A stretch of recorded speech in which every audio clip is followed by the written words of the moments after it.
Halo, balik lagi. Kali ini kita berbicara tentang salah satu topik routing yaitu route selection process. Oke, let's start. Kalau kita punya router, ya, kita show IP route, beda sekali dengan switch, ya. Kalau di router, kalau kita nggak setting apa-apa, ya nggak ada apa-apa, gitu. Kalau di switch, tinggal dibeli, colokin ke komputer atau colokin ke listrik dulu, kabelnya colokin ke komputer masing-masing, set it and forget it, jalan gitu. Kalau di router nggak seperti itu. Kita harus setting dulu baru bisa routernya jalan. Ya, kalau kita lihat di sini, show IP route, ya routernya nggak ada apa-apa, itu karena nggak disetting. Nah, pertama, router akan insert satu informasi rute ke diri dia, harus ada interface IP-nya harus ada dulu. Kita tes. Pas Ethernet 00, IP address 192.168.1.1.255.255.255.0. Show IP route.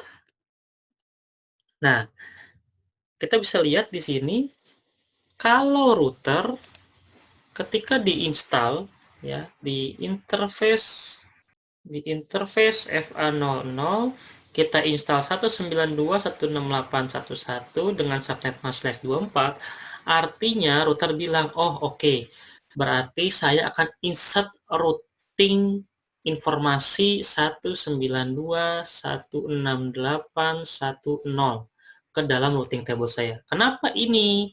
Karena 192.168.1.1 kata router, kalau kita compare dengan subnet mask seperti ini masuknya ke 192.168.1.0. Berarti kalau informasi ada yang masuk ke router dengan, saya mau dong ke IP 192.168.1.2 misalnya. Pertama, dia akan lihat dulu parent folder atau kalau di network namanya parent root. Nah, parent root-nya apa? Ini, gitu kan. Dia akan lihat ada foldernya kelas A, ada foldernya kelas B, ada foldernya kelas C. Oh, ternyata dia di foldernya kelas C nih. Itu kan kelas 192 kan kelas C.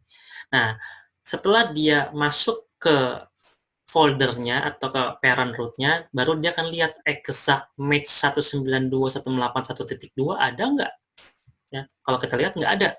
Nah, dia akan coba lihat ini ada nggak 192.168.1.0-nya.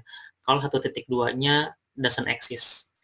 Kalau ininya nggak eksis, dia akan coba 192.168.0.0-nya ada nggak.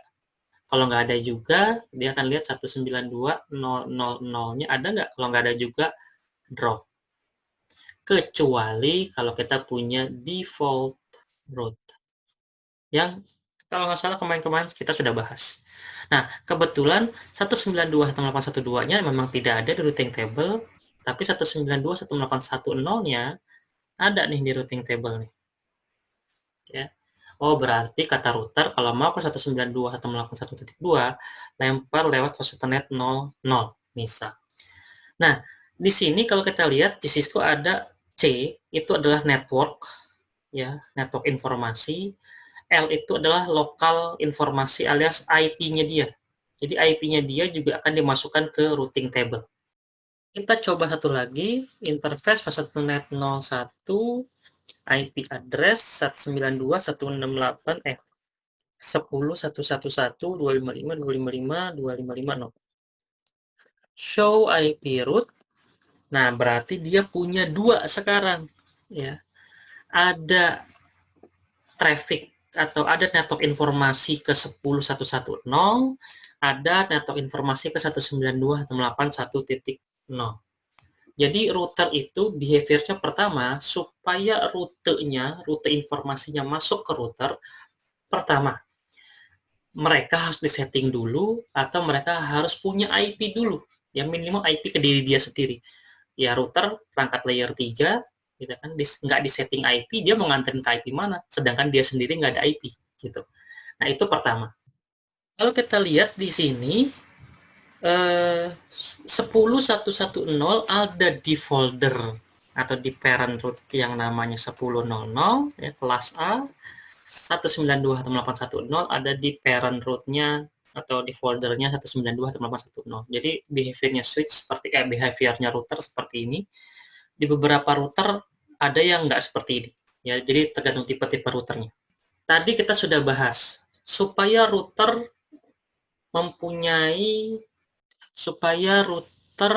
bisa insert routing informasi ke router dia, ke device dia sendiri. Pertama, pastikan dia harus ada IP-nya. Itu pertama. Ya, karena tadi kalau nggak ada IP-nya, ya dia nggak bisa ngantin kemana-mana, orang dia sendiri nggak ada IP. Kedua, pastikan link-nya aktif alias nyala.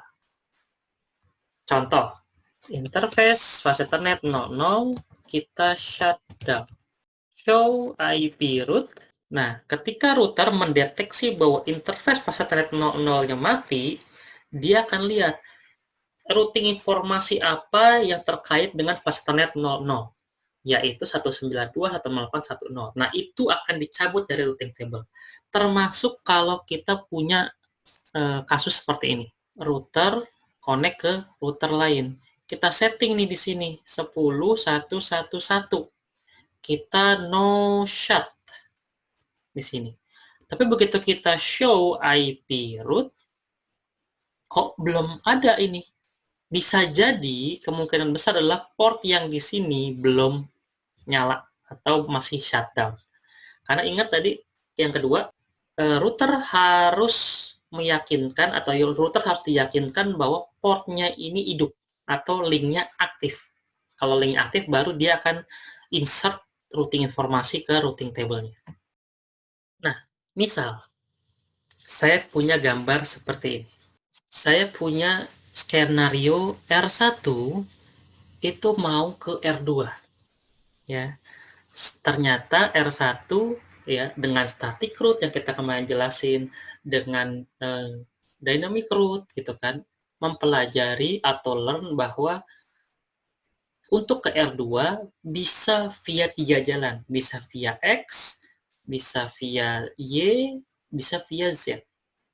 Nah, kalau sudah menemukan seperti itu, apa yang router lakukan dan tipe informasi apa yang dimasukkan ke routing table-nya?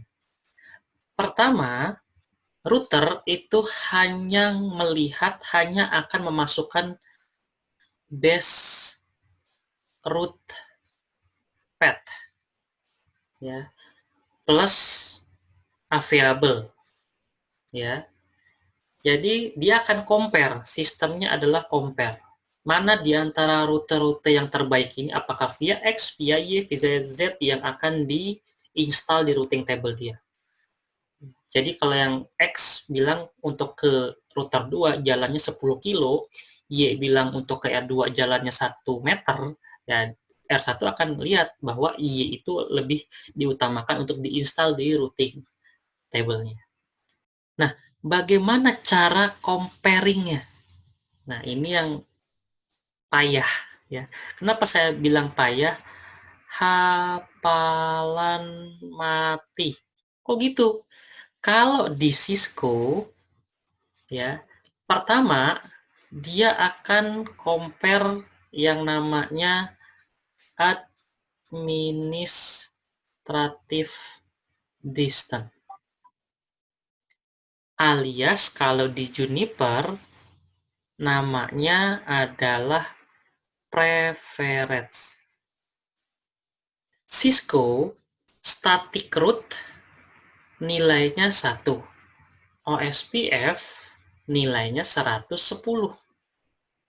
Nah, dia akan lihat kalau via X itu static, ya informasi ke R2 masuk ke R1 via static root, ya R1 di setting static root, sama informasi dari Y datang ke R1 pakai settingan OSPF.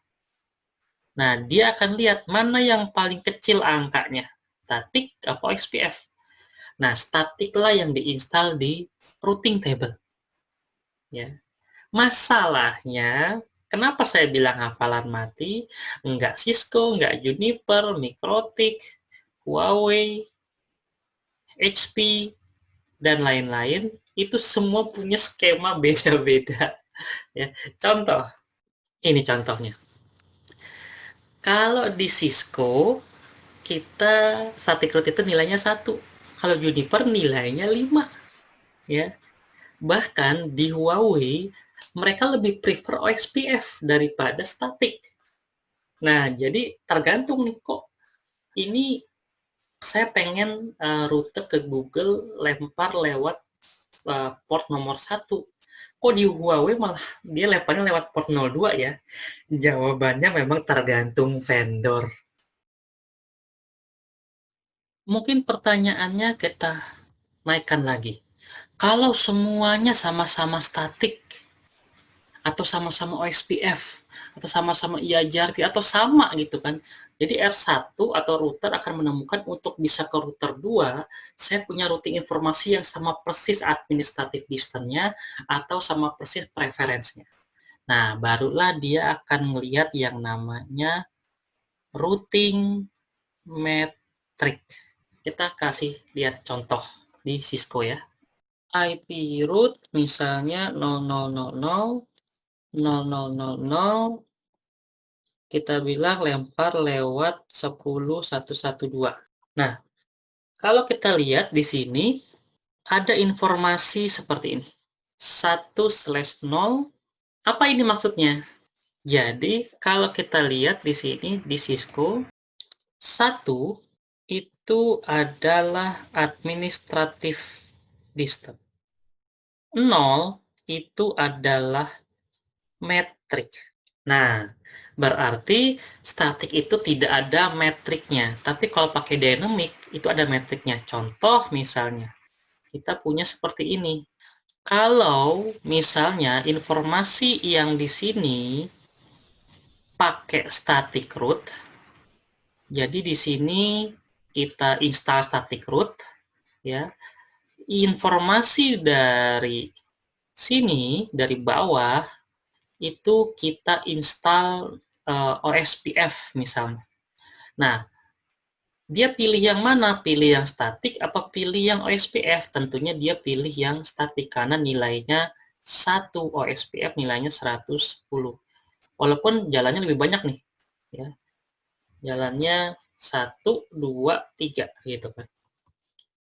Nah, tapi kalau semuanya sama-sama OSPF, misalnya di sini OSPF, di sini juga sama OSPF, ya, OSPF. Berarti kan nilainya sama-sama 110, ini nilainya sama-sama 110. Nah, bagaimana router mengcompare yang paling bagus ke tujuan tuh yang mana? Saatnya dia lihat metrik. Nah, metrik tiap routing protokol, baik RIP, IAJRP, ya, OSPF, ya, itu beda-beda. Artinya apa? Hafalan lagi, gitu kan. RIP pakai hop count 1, 2, 3. Lewat bawah 1, 2. Dia akan milih yang lewat bawah. Iya, kalau ininya 1 Mbps, 1 Gbps. Kalau ini 10 Gbps linknya yang bawa cuma 1 Mbps, walaupun cuma 2 kali loncat, tetap aja lambat gitu kan. Nah, OSPF pakai cost, pakai bandwidth lah kita bilang, pakai bandwidth seperti ini gitu kan. Iya, JRP malah lebih kompleks ya, ada 4. Ya, terutama dia akan lihat bandwidth dan delay. Ini yang paling utama dulu nih, gitu. BGP ini lebih kompleks lagi, ada 11 kriteria yang harus dilihat untuk mana yang paling bagus routing. Wah, itu lebih parah lagi. Artinya apa? Pelajaran routing ini butuh hafalan tinggi selain logika. Sekarang apa yang terjadi kalau administratif distance-nya sama, metriknya juga sama, alias sama-sama seperti inilah, ya. 1, 2, 1, 2, 1, 2, gitu kan. R1 mau ke R2 sama. Nah, barulah dia akan load balancing. Kita tes. kita punya IP root 00000000 via 10.112. Kita coba lagi IP root via 192.168.1.2. Do show IP root. Kok nggak ada? Karena informasi tentang 192.168.1.0 itu nggak ada. Kenapa? Linknya unavailable. Jadi cek dulu. Show IP interface brief. Nah, kenapa nggak ada? Karena statusnya down. Nah, itu tadi. Kriteria supaya router bisa memasukkan routing table ke router adalah pastikan linknya aktif. Interface facility 00, karena ini yang administratif down, kita bilang no shutdown. Do show IP root, enter. Nah, ini dia yang saya maksud. Load balancing. Ini materi CCNA-nya. Ya, nah sekarang kita masuk nih, ya mudah-mudahan bisa nggak lebih dari 20 menit gitu kan. Jadi kalau 20 menit saya akan potong nih. Kita masuk ke apa itu CHEF, apa itu load balancing, apa itu load sharing. Check it out.